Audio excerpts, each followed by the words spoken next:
Welcome to I Read This Book with Chris. With me. This guy's Chris. Today we'll be discussing Gulliver's Travels. Only the oldest book I have discussed here so far, originally published in 1727. While discussing that, we'll be having some refreshing Gatorade. Pretty sure that color is natural. So this is fruit punch and berry flavored. And I put a little lime wedge in there to make it all fancy. Anyway, Gulliver's Travels, originally published in 1727 by Jonathan Swift. This version was printed in 1945. It has illustrations by John Corbino. I think it's a pretty nice version, although I don't really like the art. Like, there you go. It kind of looks like angry scribbles of a middle schooler. Some of it is pretty good. Bunch in black and white, bunch in color as well. Yeah. It's just muddy and messy, and I don't get it. Someone obviously did like him enough to publish him in Gulliver's Travels. But the front artwork is pretty cool. Let's see if I can get it without glare. This book is broken into 4 parts. It tells about the story of Gulliver as he travels throughout the world on his misadventures. Part 1, A Voyage to Lilliput. He starts off explaining who he is, who Gulliver is. He became a surgeon, could not make it running a practice by himself, so became a surgeon on a bunch of ships, doctor on board, basically. So on the travel where he went to Lilliput, there was a storm, the ship sank. As far as he knows, he's the only survivor. He washed up upon Lilliput. He wakes up, he is strapped to the ground, and he's in a land filled with tiny people. They're all about 6 inches tall. He says that's the average height. Trees go up to like 7 foot tall. Like all the people are like 6 inches. You just shrink the world down in 12, basically. So he's a giant there. He talks to the emperor there. He does some things for the emperor of Lilliput. Ends up on the bad side due to their political, some people there who don't like him in the court. He ends up running to other kingdom of little people. Let's see. Blefuscu. At which point he sees out on the beach an upside down boat, which he swims out, and with the help of them towing it in, he's able to bend it up, and he gets on his way again, bringing with him some tokens to show, hey, I came here, including miniature sheep and cows. He makes it back home, sells the stuff, makes money. Pretty far, okay adventure. The second adventure is A Voyage to Brobdingnag. He becomes a surgeon on yet another boat out at sea. They run out of water. They go to try to get some water, land. He goes with them, people on the boat. He walks away. They run off, because he has landed in a land of giants. He is captured by a farmer who shows him off basically makes him a circus sideshow, but for, a tiny people, because he's a tiny person to them, because they're all giants. At which point he gets sold to the queen, build a little box for him to live in, So whenever they travel, he travels in his box. And a big eagle comes at one point, takes the box, drops it into the ocean.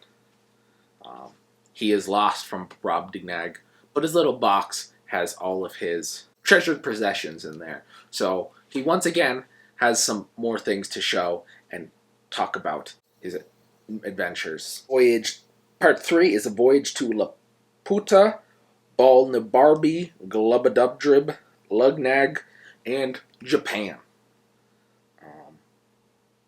In Part 3, he ends up, once again, as a surgeon on a ship. They go to the Caribbean.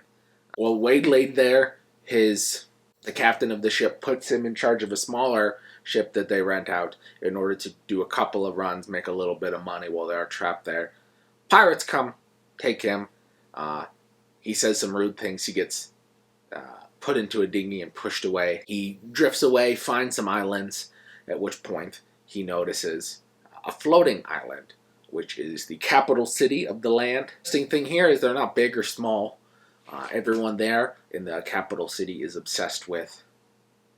The only things that they care about are mathematics, music, and astronomy.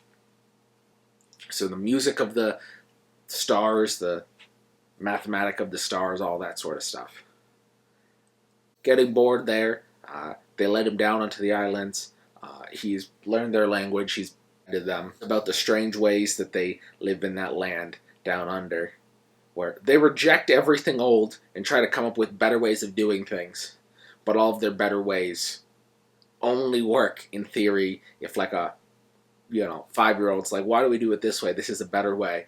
Except we're going to reject all of the old ways, even if nothing good comes from it. So he's befriended the people who are doing things the old way. So they still have buildings that stand up straight, and they have farms that produce food and all that. One of the things, for example, they were trying was, instead of using ox to plow the fields, why don't we have pigs do it? Because pigs love to dig for things. Plus, they'll also can manure it themselves. So we'll take a field, and instead of just taking a plow to it with an ox, we'll bury 6 inches deep all the things that pigs like to eat. And then, carrots and all these other things. I don't know what pigs eat. And then we'll let them go for it. But that, of course, is a whole lot more work. Doesn't end up with the ground nearly as tilled over, because the pigs can just go in the holes that you dug up and stuff in. It's like these are the sorts of ideas that they have. Continues on to travel on. He goes on to another kingdom that has a little island that's full of magicians or sorcerers. And all he knows are friends with the sorcerers there. So he goes there, and the sorcerer can go and resurrect anyone who's ever existed and bring them back to you for 24 hours. And they'll only ever tell you the truth, because lying doesn't exist in the underworld. And so he goes and he listens to a bunch of things they have to say. Then he goes to another land where there are 3 people every generation are born immortal. But they aren't immortal in the fun way. They keep getting old and more crotchety, and they continue to lose their memory and all that stuff, and set in their ways in the way that old people do. Basically, it's, don't get old. He continues on there from there to Japan. And from Japan, he then travels back to Europe, from which point he can then travel back to England. That's his 3rd adventure. And his 4th adventure is a voyage to the country of the Humans. This time he becomes a captain of a ship. And as they crew up, they have to get more crew in the Caribbean. Them turn out to not be nice guys. And they mutiny on the ship and hold him a prisoner until they find a piece of land where they shove him off onto. Land where there are humans, except the humans are as animals with no sense of reason. And there are horses, but the horses have reason. Humans are yahoos, which is actually where the word Yahoo comes from. It's a good word. I think more people need to use it. And then there's Humans, which is a horse name. So I believe, especially considering it's pronounced the way a horse would, it's pronounced Humans. But I don't speak their language, so I wouldn't know. So, in the country of the Humans, they're surprised that a Yahoo has reason. They can tell he has some sort of reason. He's not acting in the way that the reasonless Yahoos act. He learns their language, and he has discussions with his master, this horse master. Eventually, after learning all their ways and being with them for several years, their council decides either he has to live with the other Yahoos or he has to go. So at that point, him and one of the horses builds a boat. He flees, gets attacked by natives on some other island, shot with a bow and arrow, and then is found by a Dutchman, some European, on a boat.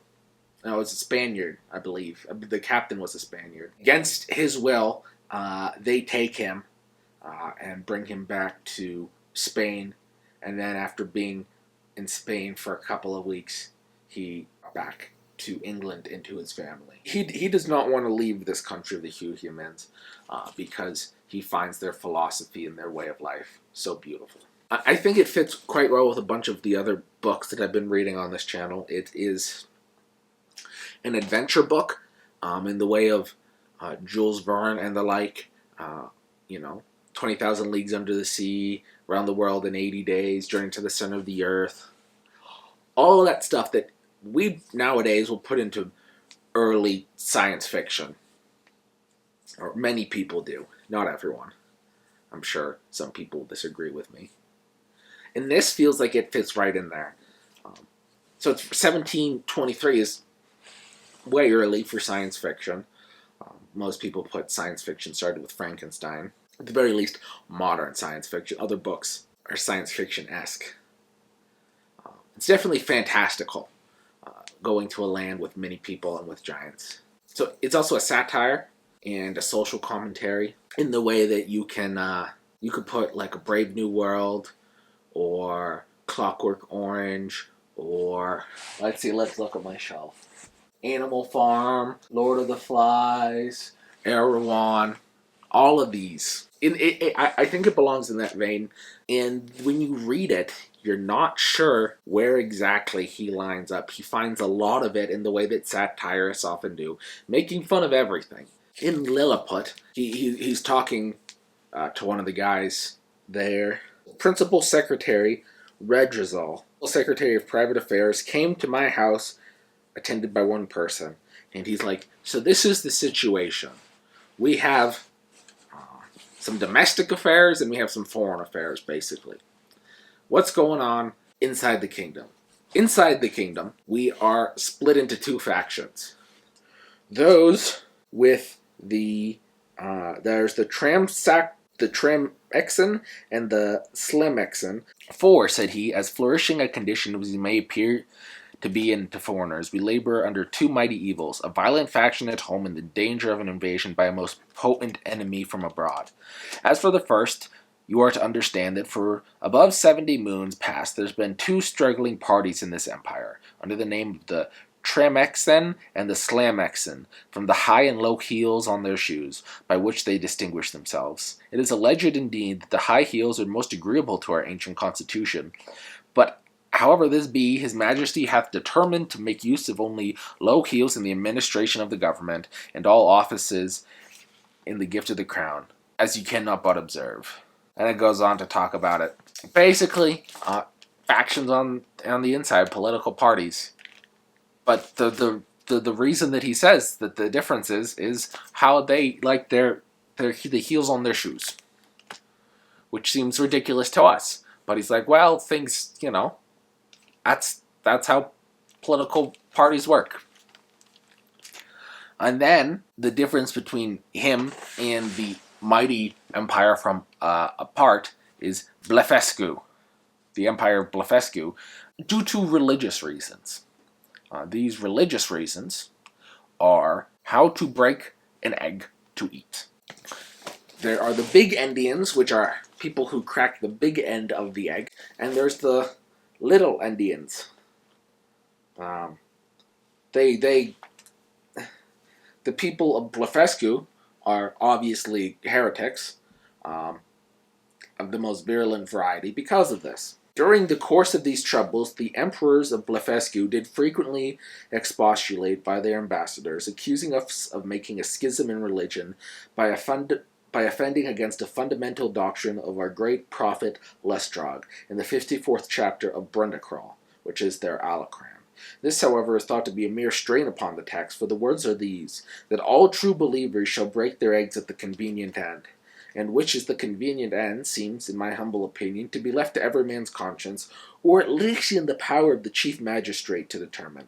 Now the big Endian exiles have found much credit in the empire and the Emperor of Blefuscu's court, and so much private assistance and encouragement from their party here at home, that a bloody war hath been carried on between the two empires for 36 moons with various success. He continues on, not making fun of, only making fun of the reasons for it, but also of the people who have power. Here, in Lilliput, he is at one point awakened in his sleep after he had been set free to wander about, because there was a fire at the palace. And he went and tried to help the best he could. And they kept handing him buckets, he kept throwing them on them. But the buckets were the size of a thimble, they couldn't really do a whole lot. So he thought the best way to put out the fire would be to make water. So he urinates on the fire in the palace and extinguishes it. But because of this, and because of the fact that he was trying to make peace with Blefuscu instead of take over this other empire, he is called on as treasonous by the emperor and many factions inside the court, at which point he has to then run for his life to Blefuscu, and he is able to escape the whole Blefuscu and Lilliput area. The more you read, he's making fun of everyone. There's one section which is making fun of lawyers, which of course, if you are a satirist,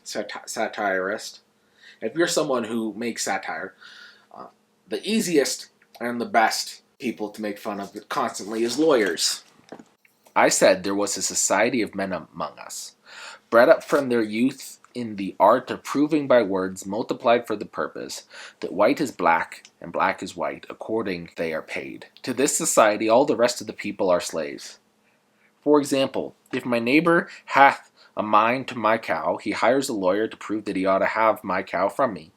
I must then hire another to defend my right, it being against all rules of law that any man should be allowed to speak for himself. Now in this case, I who am the right owner, lie under two great disadvantages. First, my lawyer, being practiced almost from his cradle in defending falsehood, is quite out of his element when he would be an advocate for justice, which is an office unnatural, and he always attempts with ill will. The second disadvantage is that my lawyer must proceed with great caution, or else he'll be reprimanded by the judges and abhorred by his brethren as one that would lessen the practice of the law. And therefore I have but two methods to preserve my cow. The first is to gain over my adversary's lawyer with a double fee, who will then betray his client by insinuating that he hath justice on his side. The second way is for my lawyer to make my cause appear as unjust as he can by allowing the cow to belong to my adversary, and this, if it be skillfully done, will certainly bespeak the favor of the bench.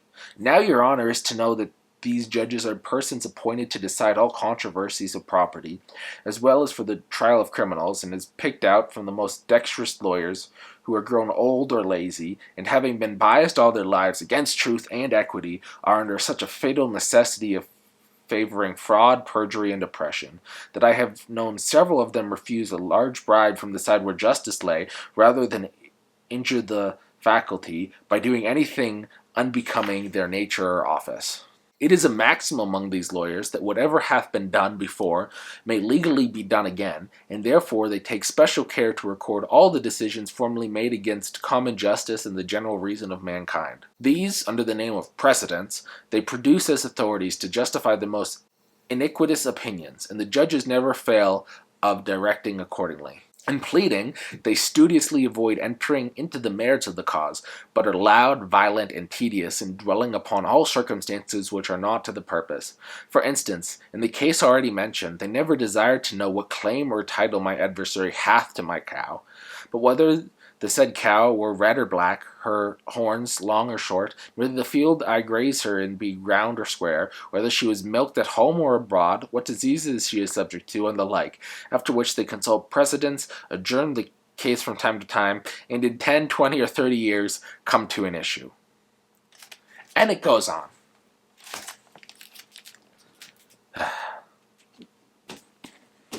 It's a brilliant piece of writing. Like most of it, like he'll go and he'll have his plot, and then all of a sudden he'll be describing something, and the only reason he's describing it is just to make fun of it. Which, of course, I mean, yeah, it's political satire, but it's quality. There's also the question here of how exactly you should be reading it. Reading it the first time, I did so rather earnestly, assuming, hey, this is just satire. This should be read as a guy on his adventure. Going to a land of little people, then a land of big people. All of these things, right? And to prove it, to prove these adventures of his, from every one of them, he brings back little something or other. In the first place, he brings back Lilliput. He brings back the portrait of the king. He brings back little small breed of sheep and cows, which he sells for good money. When he's in the land of the giants, he gets many things that are super big. The thing that my favorite was a tooth of a footman. So footman is a servant for the queen, and he got his tooth taken out by the dentist because he had tooth issues. But the dentist took out the wrong tooth, and so he was like, Gulliver was like, can I have that tooth?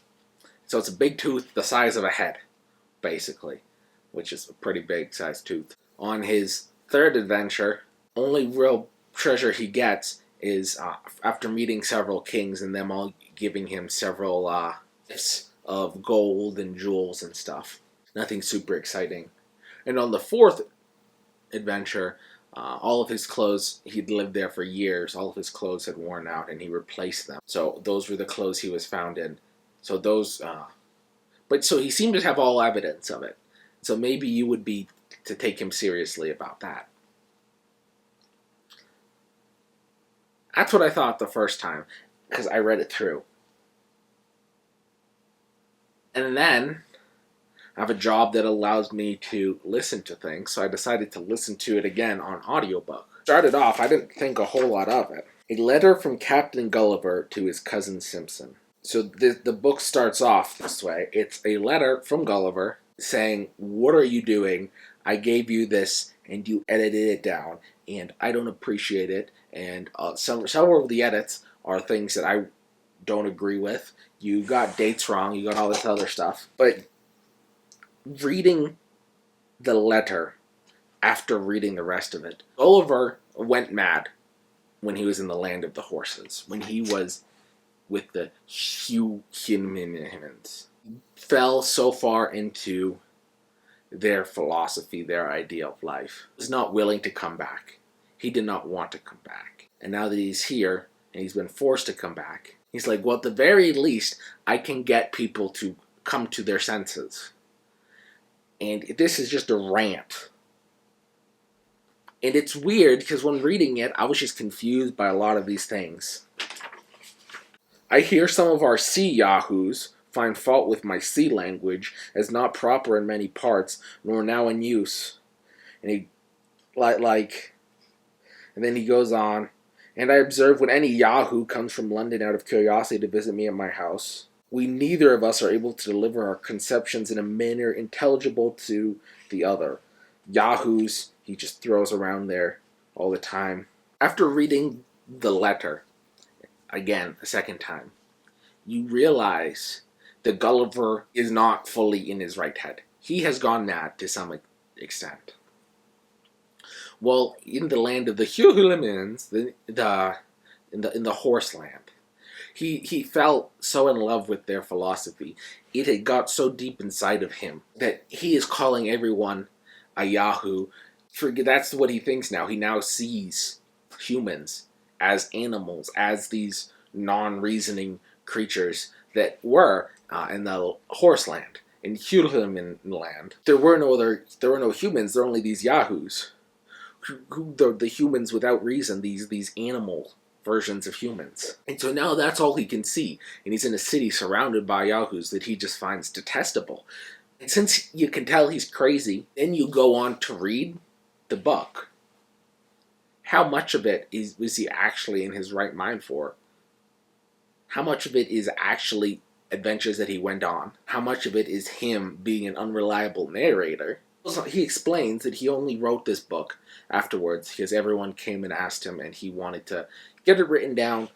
This is the definitive version. But it's after he's already gone crazy. So listening to it again, my second time through, a lot of things stuck out to me that I didn't notice the first time. At least once in every one of his trips,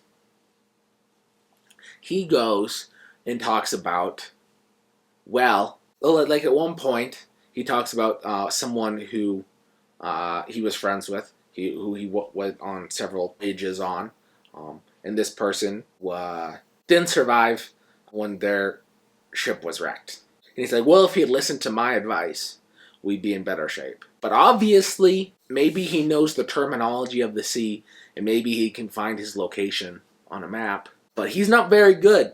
4 times he got stranded, going on all these different misadventures. But even I know my location on a map, which he goes and he talks about the use of the sextant and all that.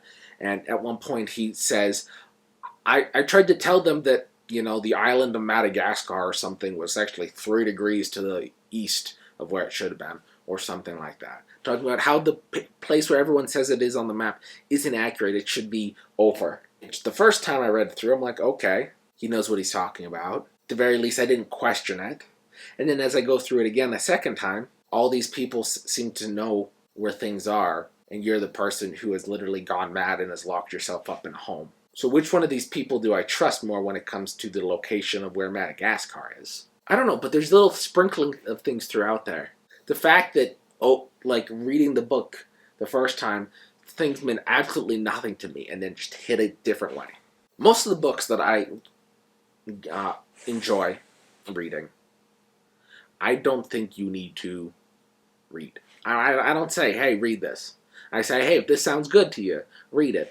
Gulliver Travels, you should read. If you like literary things, and you like the history of the English novel, pick it up. If you like science fiction, especially the older science fiction, Jules Verne, those adventure-type science fiction, pick it up. If you like Brave New World or other social commentaries or satires or whatever it is you call that dystopian stuff, pick it up. It's a good book. If you know how to read Gulliver's Travels. It's like, there's enough in there to interest a kid. Maybe not. Maybe a kid won't be able to read it super well, but he could be read it. You could read it to a child, and they'd get a lot of stuff out of it.